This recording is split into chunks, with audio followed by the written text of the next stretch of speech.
Okay, good afternoon all of you. In today's session of class 12 physics, we are going to continue with Gauss's law, the same chapter. Now, in today's class, we are going to begin with a topic that suppose there is a conductor and that conductor has been subjected to an electric field. So there is a conductor and it has been subjected to an electric field. So the electric field is E.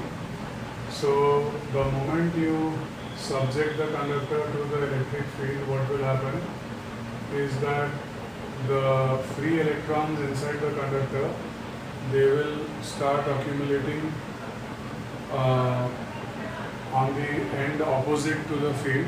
Like the free electrons of the conductor will accumulate on the extreme left and the positive charges will accumulate on the extreme right. So once again I am saying there is a conductor and you apply an electric field on this conductor, and due to this the free electrons will accumulate on the extreme left, that is the end opposite to the field, and the positive charges will accumulate on the other end, that is this end. So because of the accumulation of negative on the left and positive on the right, so one field will be created inside the conductor. So let us call that as E dash. So E and E dash will oppose each other. Okay, E and E dash will oppose each other. So E minus E dash will be equal to 0. So E and E dash will oppose each other and E minus E dash will be 0. And that means the net field inside the conductor will be 0. Now this is somewhat of a rule that in electrostatics, that inside a conductor the net field will always be 0, right?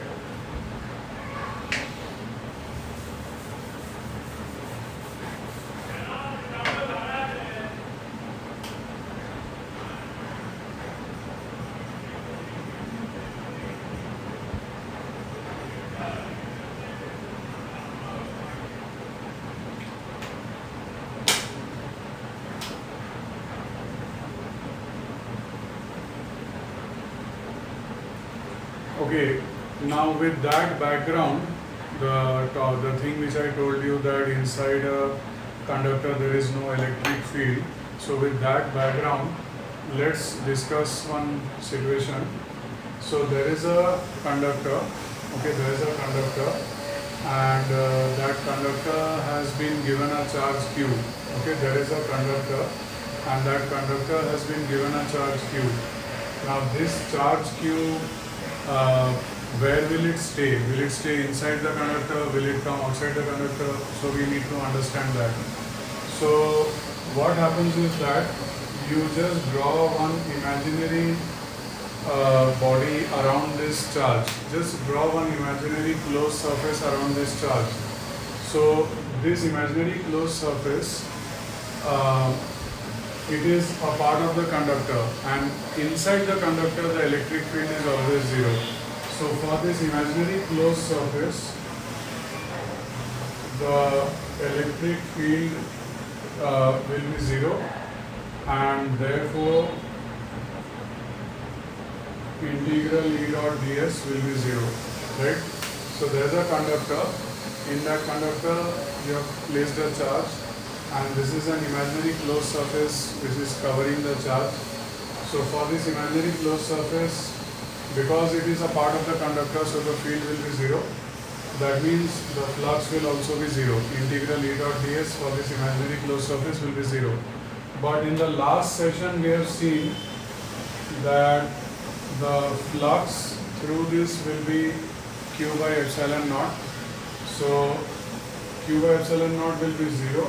So that means Q will be 0.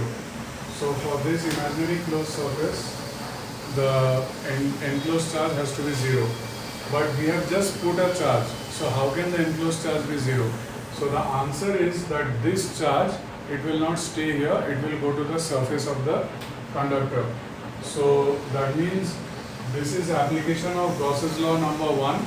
That means if you ever put a charge inside a conductor, the charge will not stay there, it will go to the surface of the conductor.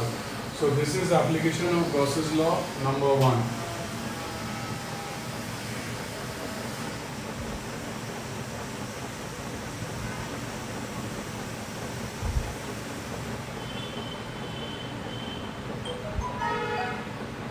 Okay, then application of Gauss's law number 2.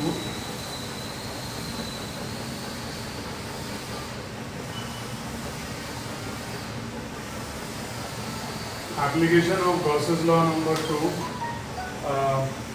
There is a infinitely large plane sheet of charge. Okay, there is an infinitely large plane sheet of charge.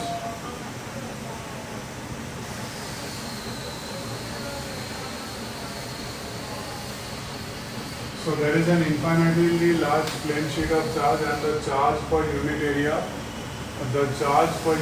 on this plane sheet is equal to sigma. Okay, sigma is the charge per unit area on this plane sheet.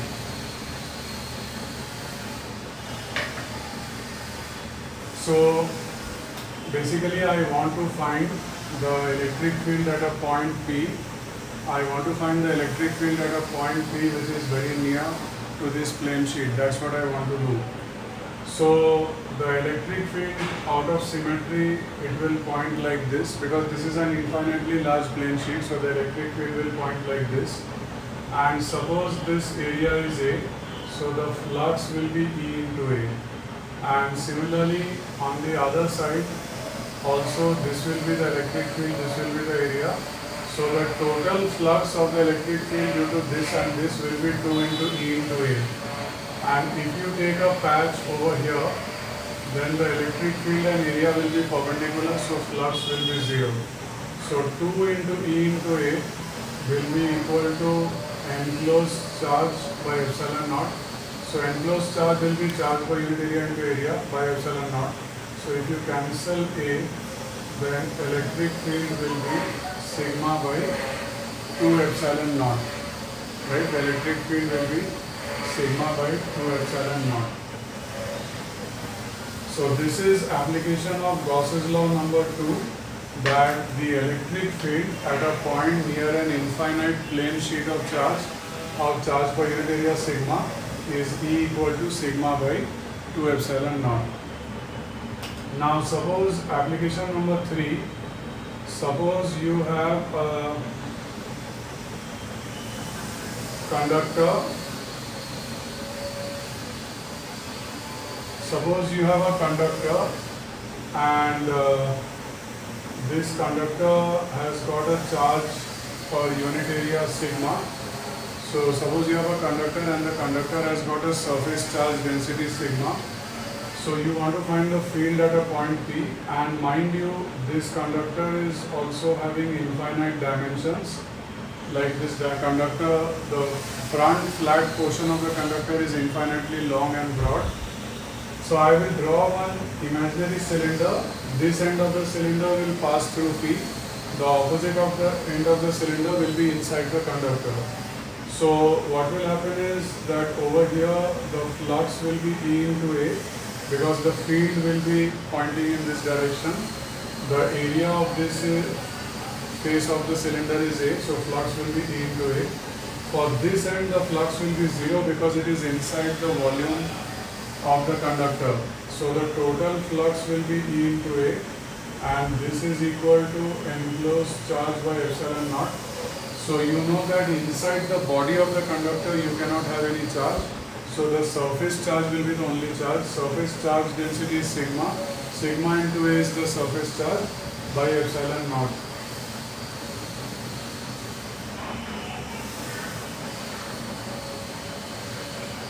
So electric field is sigma by epsilon naught. So this is application of Gauss's law number 3. So total, what all have we done today? So the first thing we have done today is that we started the session like this, that in electrostatics you can never have any electric field inside a conductor. We started with that, number 1. Number 2, we went on to say that if you ever put a charge inside a conductor, the charge will appear at the surface of the conductor. So that is application of Gauss's law. Number 3, the electric field due to an infinite plane sheet of charge near it will be sigma by 2 epsilon naught. And the final thing is that the electric field due to a charge conducting body having surface charge density sigma will be sigma by epsilon naught. So these are the total details of today's session, and as usual at the end of every session, like I do, I'll give you the homework now.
Okay, now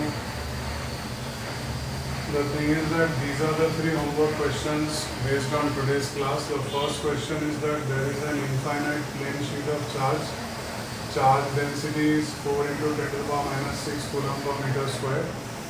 If you place a charge of minus 2 into 10 to the power minus 6 coulomb near this plane sheet, suppose if you place a charge of minus 2 into 10 to the power minus 6 coulomb near this plane sheet, then what will be the force on this?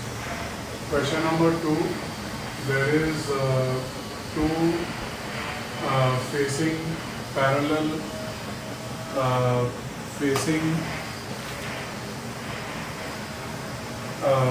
conducting plates, and they are separated by 2 centimeter distance. Their surface charge density is the same, like surface charge density of this one and this one is the same. An electron is released at rest, like initial velocity 0. Electron is released from this plate with initial velocity 0, and it reaches the other plate in 2 microseconds. So I am repeating again, there are 2 conducting plates. Their surface charge density is the same, but we don't know the value. An electron is released at rest from this plate and it goes to that place in 2 microseconds. The gap between the plates is 2 centimeters. So the question is, you will have to say what is the surface charge density of each of these plates. So this is homework question number 2. Homework question number 3. There are 2 conducting plates carrying plus and minus sigma surface charge density. There are 2 conducting plates carrying plus sigma and minus sigma surface charge density, and they are facing each other. Question is, what is the electric field to the left of this plate? what is the electric field to the right of this plate and what is the electric field in between the two plates. So these are the 3 homework questions from application of Gauss's law, and if you do the homework you can submit by 9 p.m. tomorrow, that is Thursday. That will be all. Bye all of you.